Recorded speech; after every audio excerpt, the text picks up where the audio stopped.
Staff called the Queen Mother difficult, sharp-tempered, a woman whose demands could be exacting and whose displeasure was formidable. Behind closed doors at Clarence House, the servants who attended to her encountered someone markedly different from the waving, smiling grandmother the public adored. And Buckingham Palace didn't just stay silent about it. They made certain you'd never see the proof. But this isn't her story. This is the story of the woman she spent 66 years trying to destroy. A twice-divorced American socialite from Baltimore who fell in love with a king and paid for it with half a century of exile, humiliation, and systematic erasure. Her name was Wallis Simpson, and everything you think you know about her is filtered through the narrative machine of an institution that decided in 1936 that she was the villain, and never stopped punishing her for a choice that wasn't even hers to make. Let's start with what actually happened. On December 11, 1936, Wallis Simpson sat alone in a villa in Cannes, France, listening to the radio. 3,000 miles away, the man she loved was speaking to the British Empire. King Edward VIII's words crackled through the static. "I have found it impossible to carry the heavy burden of responsibility and to discharge my duties as king as I would wish to do without the help and support of the woman I love." She hadn't asked him to abdicate. She'd begged him not to. In the weeks leading up to that broadcast, Wallis had offered to leave him, to disappear, to remove herself from the equation entirely so he could keep his throne. Edward refused. He chose her over the crown, a decision that sounds romantic until you understand what it actually cost her. Because here's what nobody tells you about Wallis Simpson. She didn't just gain a duke. She lost everything else. Her reputation, her freedom, her ability to ever set foot in England without permission. And she gained an enemy who would spend the next 7 decades ensuring she never forgot her place. That enemy was Elizabeth Bowes-Lyon, the woman who became queen consort the moment Edward signed the abdication papers. And the vendetta she waged against Wallis, the letters, the protocols, the deliberate humiliations, the blame for her husband's death, wasn't just personal spite. It was institutional policy, protected by palace silence. And when historians went looking for proof, the documents had vanished. To understand Wallis Simpson, you have to understand where she came from. Born Bessie Wallace Warfield on June 19, 1896, in Blue Ridge Summit, Pennsylvania, she grew up in Baltimore in circumstances that were genteel but precarious. Her father died when she was an infant. Her mother relied on the charity of wealthy relatives.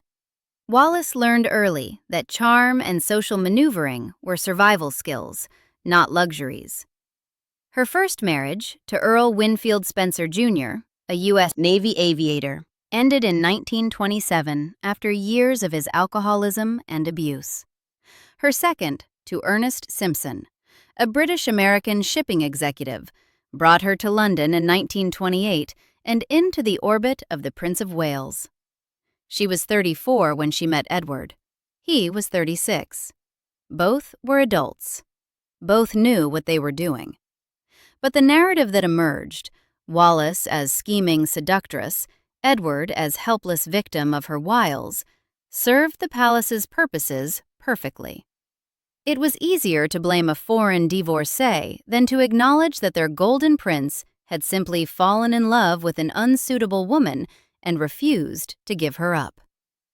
Edward VIII occupied the throne for just 325 days, less than 11 months. The constitutional crisis that forced his departure centered on Wallis's divorce status. Edward was supreme governor of the Church of England, which didn't recognize divorce. Prime Minister Stanley Baldwin made the choice explicit: marry her, and the government resigns, triggering constitutional catastrophe. Or give her up. Edward chose Wallis, and that choice, his choice, became her crime. The abdication instrument was signed on December 10, 1936. Edward's reign officially ended the following day. He was created Duke of Windsor and left England almost immediately, eventually reuniting with Wallis in France. They married on June 3, 1937, at the Château de Condé in the Loire Valley. No member of the royal family attended, but the wedding contained a detail that would define the next 50 years of Wallis's life. The letters patent, issued by the new King George VI, specifically excluded her from sharing her husband's royal style. Edward remained His Royal Highness the Duke of Windsor. Wallis was merely the Duchess of Windsor. No HRH, no royal status. Courtiers weren't required to curtsy to her. This wasn't bureaucratic oversight. This was deliberate. And according to historical accounts, the driving force behind it wasn't the shy, stammering George VI, who by multiple accounts remained fond of his brother and troubled by their estrangement. It was his wife, Elizabeth, the woman who'd seen her comfortable life as Duchess of York evaporate the moment Edward chose love over duty. Elizabeth reportedly described her new position as Queen Consort as an intolerable honor, and she made certain that Wallis would pay for that intolerable imposition for the rest of her life. The first decade of exile was consumed by war. In 1940, with Britain fighting for survival against Nazi Germany, the British government needed to keep the potentially problematic Duke of Windsor far from power. Edward was appointed governor of the Bahamas, a post so minor it constituted a clear demotion for a former king. He and Wallis would spend the war years from 1940 to 1945 in this colonial posting, 3,000 miles from the action, stripped of any meaningful role in the conflict consuming Europe. For Wallis, the Bahamas years were an exercise in performed humiliation. According to multiple accounts, Queen Elizabeth ensured that the Duke and Duchess would face deliberate snubs even in their Caribbean exile. Colonial Office communications instructed officials in the Bahamas that they were not to bow or curtsy to Wallis Simpson. Think about what that meant in practice. Every official reception, every formal dinner, every public appearance, colonial officials would bow to Edward, her husband, the former king, and then deliberately not extend the same courtesy to her. The woman standing beside him was to be treated as though she didn't exist, or worse, as though she existed only to be reminded of her inferior status. This wasn't accidental. This was protocol, established by the Queen Consort, enforced by the Colonial Office, designed to ensure that wherever Wallis went, whatever she did, she would encounter the institutional message that she had been judged unworthy of respect. And Wallis had to smile through it, attend the functions, play the role of governor's wife without the recognition that role would normally command. For 5 years. The evidence of how Elizabeth truly felt about Wallis exists, or rather, existed, in correspondence that has since become extraordinarily difficult to access. In 1940, with the war raging, Elizabeth committed her contempt to paper. In a letter to Walter Monckton, the lawyer who'd served as Edward's closest confidant during the Abdication crisis, she described Wallis Simpson as the lowest of the low. Not privately to her husband, not in her diary, in correspondence to an external party, written in her own hand. Walter Monckton had occupied a peculiar position in the Abdication drama. As legal advisor to Edward VIII, he'd helped negotiate the terms, the financial settlement, the HRH denial, the arrangements for Edward's departure. After the war, he continued his legal career, was elevated to the peerage as Viscount Monckton of Brenchley in 1957, and maintained discretion about his royal involvement until his death in 1965. His papers were deposited at the Bodleian Library in Oxford, where they should constitute a primary historical record of the abdication and its aftermath. Should. Researchers investigating these archives have discovered something troubling. An index in the Monckton papers discloses that correspondence involving the royal family has been removed or restricted. The letter the Queen Mother wrote just weeks after describing Wallis as the lowest of the low? According to researchers who've examined the archive, it's vanished entirely. The index proves the letter existed. Its absence proves someone removed it. The mechanism for this isn't mysterious. The royal family's unique constitutional position, combined with cultural deference to the monarchy, means that requests from the palace for the return or restriction of sensitive materials have historically been accommodated. Documents that might complicate official narratives can be quietly withdrawn from public access. The index entries remain, proof the materials once existed, but the materials themselves become inaccessible. The Monckton papers didn't reorganize themselves. The Queen Mother's letter didn't misplace itself. Someone made a decision. Someone executed that decision, and the evidence disappeared. Which means Wallis Simpson was being called the lowest of the low in writing, while the institution that harbored such contempt simultaneously ensured that future generations would never see proof of it. After the war ended in 1945, the Windsors settled in Paris.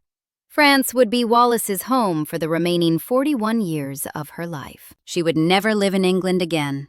The Paris years have been portrayed as glamorous exile, dinner parties with the Rothschilds, couture from Givenchy, a beautiful house in the Bois de Boulogne. And yes, they lived well. Edward's settlement from the Abdication, combined with various financial arrangements, ensured they weren't poor. But exile is exile, however gilded the cage. Wallis spent those decades waiting, hoping, being disappointed. Every major royal event, coronations, weddings, funerals, raised the question of whether the Windsors would be included. The answer was almost always no. Elizabeth, now Queen Mother after George VI's death, maintained the exclusion. Her daughter, Queen Elizabeth II, followed her mother's lead. Royal biographer Ingrid Seward, author of multiple books on the House of Windsor with access to palace sources, characterized the Queen Mother's feelings toward Wallis as a vendetta bordering on obsession. Not a grudge that faded with time. A sustained campaign that continued until Elizabeth's death on March 30th, 2002, at the age of 101, 66 years after the abdication that sparked it. And Wallis? She got older, watched her husband age, hosted parties, maintained appearances, and absorbed, year after year, the message that she would never be forgiven for a choice that wasn't even hers. On February 6, 1952, King George VI died in his sleep at Sandringham House. He was 56 years old. What killed him was lung cancer. He'd been a heavy smoker throughout his adult life. Estimates suggest between 20 and 40 cigarettes daily, roughly 1 to 2 packs. The habit reportedly intensified during the stresses of wartime leadership. By the early 1950s, his health had visibly deteriorated. He'd undergone surgery to remove his left lung in September 1951. Courtiers reportedly applied makeup to his face to disguise the pallor that betrayed his failing circulation. He was dying of tobacco addiction. The medical consensus is clear, but Elizabeth chose to promote a different narrative. In her version, the strain of kingship, thrust upon George unwillingly due to Edward's abdication, had worn him down and shortened his life. Edward and Wallis weren't merely irresponsible in this framing. Their selfishness had directly contributed to George VI's death. According to royal biographer Hugo Vickers, Elizabeth shared this interpretation with her grandson, Prince Charles, presenting the Duke and Duchess of Windsor as figures whose actions had robbed her of her husband and Charles of a grandfather he might otherwise have known. 2 packs a day, for decades, but blame the woman in Paris. Whether Elizabeth believed this narrative or simply found it useful is impossible to determine. What's documented is that she disseminated it across generations, poisoning the family against Edward and Wallis for decades to come. The historical record, which documents a lifelong tobacco habit as proximate cause of death, was set aside for a story that served her purposes. And Wallis? She was blamed for a death caused by cigarettes, adding to the original sin of being loved by the wrong man. The Queen Mother's widowhood lasted 50 years. During this period, she established herself as a beloved public figure, the Queen Mum, whose warmth and accessibility contrasted with the more formal persona of Queen Elizabeth II. She attended the Derby, waved to crowds, became associated with gin and corgis, and an apparently inexhaustible capacity for gracious public engagement. Behind this public persona, the campaign against Wallis never stopped. Royal biographers documented moments revealing the depth of Elizabeth's continued hostility. One account describes an occasion when someone in Elizabeth's presence remarked that Edward, now Duke of Windsor, was looking well and rested. Elizabeth's response? Yes. And who has the lines under his eyes now? That single comment, delivered decades after the abdication, reveals something essential about the Queen Mother's psychology. Edward had escaped. She felt trapped. His ease came at the cost of her exhaustion, and she was still keeping score. Meanwhile, accounts from staff at Clarence House painted a portrait that diverged sharply from the public image. Colin Burgess, a former royal equerry who wrote about his experiences, and other former staff members, described a household where the Queen Mother's demands were exacting and her displeasure formidable. The journalist A.N. Wilson recorded that staff descriptions of her temperament were considerably less flattering than public tributes suggested. The warm grandmother waving to crowds and the woman servants encountered behind closed doors were not the same person. But only one version reached the public. On May 28, 1972, Edward died at his home in Paris. He was 77 years old. Wallis, after 35 years of marriage, was permitted to attend his funeral at Windsor Castle. The experience must have been surreal. After decades of exile, Wallis was finally inside Buckingham Palace, as a guest, staying in rooms that should have been hers by right, navigating a household that had spent 36 years excluding her, surrounded by relatives who'd refused to acknowledge her existence. She was 75 years old, frail, confused by grief and the strangeness of finally being where she'd been forbidden for so long. Elizabeth reportedly did not speak to her during the funeral proceedings. The woman who'd spent 36 years orchestrating Wallis's humiliation couldn't bring herself to offer condolences to the widow. Wallis returned to Paris after the funeral. She never saw England again. The final 14 years of Wallis Simpson's life were marked by increasing isolation and cognitive decline. The woman who'd been blamed for a constitutional crisis, exiled from a country, denied her title, and made the target of a 7-decade vendetta, spent her last years alone in her Paris house, suffering from dementia that progressively consumed her memory and personality. She was cared for by staff, visited occasionally by those who remembered her, but the social world she'd inhabited, the dinners, the parties, the careful maintenance of appearance, all of it faded as her mind deteriorated. On April 24, 1986, Wallis Simpson died in Paris. She was 89 years old. She was buried beside Edward at Frogmore, on the grounds of Windsor Castle, finally permitted, in death, to rest on English soil. The Queen Mother attended neither Edward's funeral nor Wallis's. She lived another 16 years after Wallis's death, maintaining her position as Britain's beloved grandmother figure. The vendetta had outlasted its target by a decade and a half. And the evidence of what actually happened? The letters, the protocols, the systematic humiliations? Locked in archives, removed from indexes, buried by an institution that understood exactly what those documents would reveal. The royal archives at Windsor Castle operate under different principles than public archives. Access is granted by the royal household. There's no freedom of information mechanism that applies. Researchers seeking documents relating to the Queen Mother, Edward VIII, or Wallis Simpson must apply for permission that may or may not be granted based on criteria that aren't publicly disclosed.